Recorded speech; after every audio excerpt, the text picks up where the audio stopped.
Bismillahirrahmanirrahim. After discussing the bony labyrinth, that was the framework, now we are going to discuss the internal portion of this region of the internal ear, that is known as the membranous labyrinth.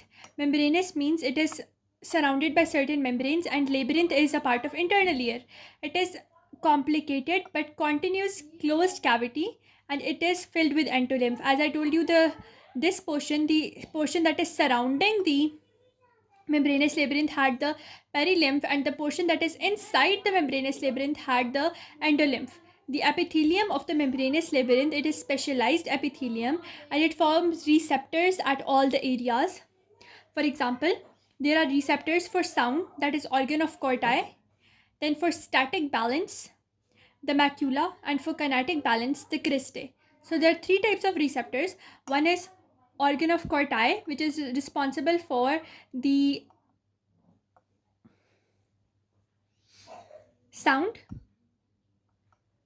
Then there is another receptor which is the for static balance, which is known as the macula, and then for kinetic balance we have cristae.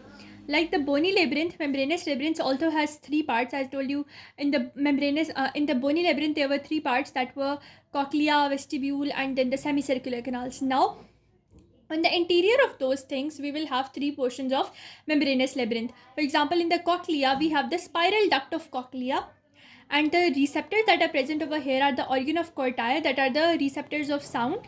And this whole portion, as the cochlea was situated anteriorly, so the membranous labyrinth of the cochlea will be situated anteriorly as well. But because it is membranous and because it has receptors, the receptors are called organ of corti, and they are receptors of sound. So now we will discuss the duct of cochlea, or the cochlear duct, or scala media. So now, as I told you, there was the scala vestibuli superior to it, there was scala vestibuli inferior to it, and in the middle we have the scala media. It is the part of cochlear duct or cochlear canal. The spiral duct, it occupies the middle part of the cochlear canal. It is between the scala vestibuli and scala tympani. It is triangular in cross section, and it has a roof and a floor. So superiorly it has a roof like any other organ, and inferiorly it has a floor. Superiorly the roof is formed by vestibular membrane or Reisner's membrane, and inferiorly the floor is formed by the basilar membrane. So superiorly roof by the vestibular membrane, and inferiorly the floor that is formed by the basilar membrane. And the outer wall is formed by bony wall of the cochlea. Now the basilar membrane, forming the floor, it supports the spiral organ of corti. So these are the spiral organ of corti which are located on the basilar membrane. And as we know, the spiral organ of corti are responsible for detection of sound. Now the spiral organ of corti, they are composed of these rod cells and these hair cells. They are rods of corti and they are hair of corti. Now the hair cells of the organ of corti, they are present in this membranous region, which is known as membrana tectoria. So once again, we have a roof, we have a floor. The roof is made by vestibular membrane, the floor is based by basilar membrane. In the floor we have organ of corti. The organ of corti has two things. One is the rod of the organ of corti, and then we have the hair cells of organ of corti.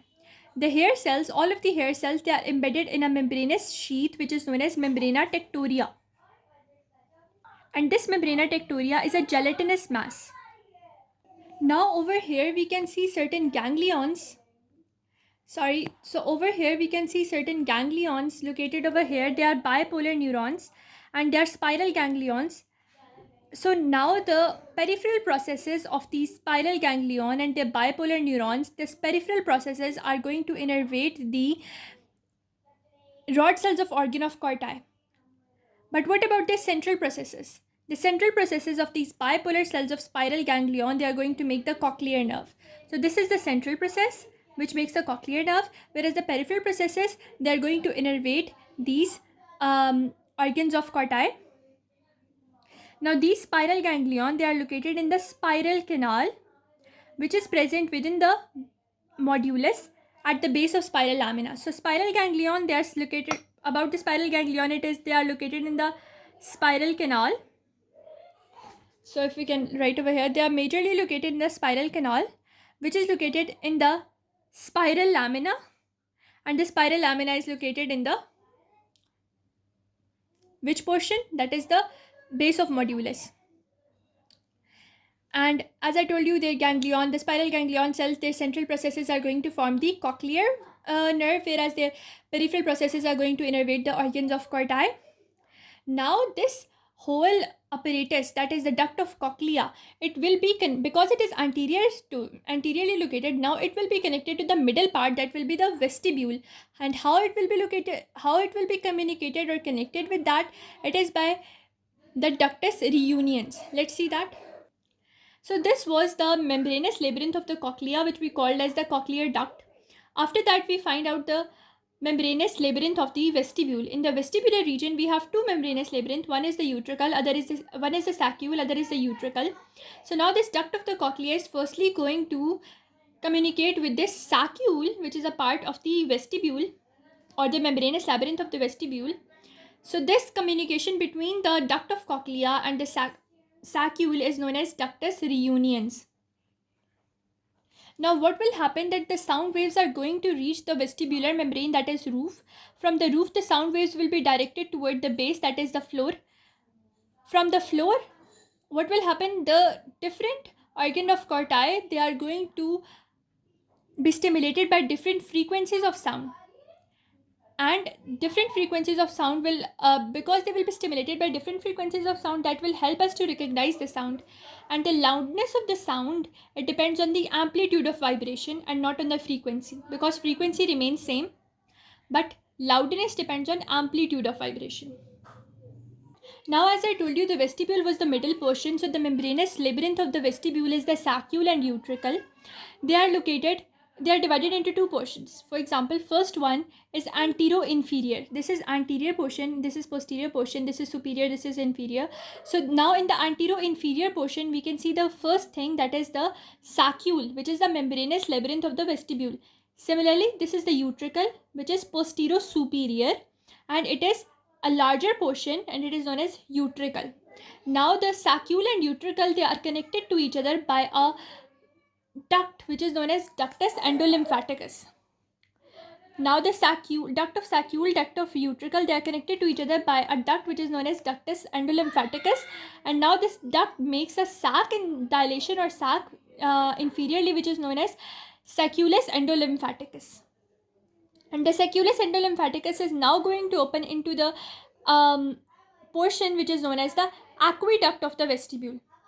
When we were studying the bony labyrinth, we saw a portion which was known as aqueduct of the vestibule. So from that aqueduct of the vestibule, now this ductus endolymphaticus and sacculus endolymphaticus are going to come outwards. Now the medial wall of the saccule and utricle, they are having, like any other organ, they are also going to have macula in the chamber. Now, as I told you, in all the membranous labyrinth portions, each portion will have their own receptors.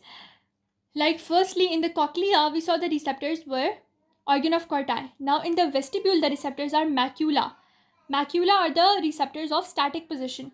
So these macula, they are located in the medial walls of both the saccule and utricle. And they are the macula which are the organs of static position. They give information about the position of the head. Now they are static balance receptors. They are supplied by peripheral process of neurons in the vestibular ganglion. For example, there is a vestibular ganglion, and the peripheral process of this vestibular ganglion, it is going to supply the macula cells of the it was not showing in the video. So it's a vestibular ganglion, and the vestibular ganglion has peripheral processes which are going to innervate the macula of the location which is known as the vestibule or macula of the saccule and utricle. Now saccule, it gets stimulated by vertical linear motion, that is going to lift. Vertical linear motion is like if your body is like this. So this is the vertical linear motion, and other will be the horizontal linear motion like this. And utricle is going to be stimulated by horizontal linear motion or going in a car. So this lifting motion, it is detected by saccule, whereas the utricle is going to detect the horizontal linear motion or going in a car motion. That is how the whole thing takes place.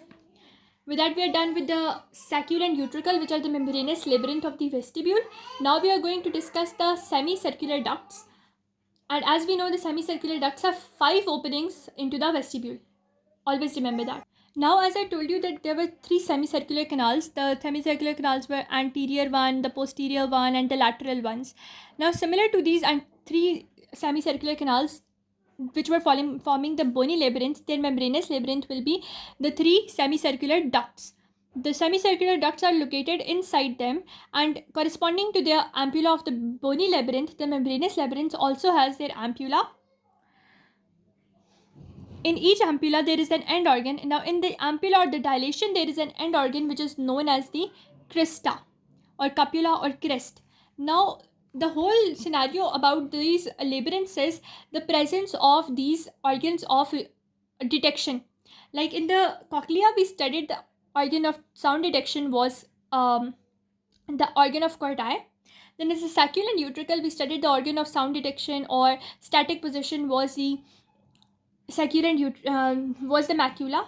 And now in the semicircular ducts, the receptor is the crista, copula or crest. It is same thing but different names. It is to detect the kinetic position, and that kinetic motion, like the movement of the head, it is going to be detected by these crest, copula or cristae by means of vibration in the endolymph, that is the fluid, or pressure changes in the endolymph. Pressure changes in the endolymph due to movement of the head will stimulate these crista cells and cause them to be to produce a vibration or to produce a signal that is going to apprise the brain that there is some kinetic motion of the body. Now we will discuss the blood supply of the inner ear. The 2 arteries which are going to supply the labyrinth or the inner ear, they are the labyrinthine branch and the stylomastoid branch. Labyrinthine branch is a branch of basilar artery, whereas the stylomastoid branch is a branch of the posterior auricular artery, and both of them are going to supply the labyrinth or the inner ear. One is for the labyrinthine is basilar, and the other is stylomastoid coming from posterior auricular artery. Now the vein. Major venous drainage is by the labyrinthine vein, and the labyrinthine vein will go into the superior petrosal sinus or the transverse sinus. But there can be other veins, and these other veins, either they are going to drain into superior or inferior petrosal sinus or internal jugular vein. But major vein is labyrinthine vein, and it majorly goes into the superior petrosal sinus or the transverse sinus.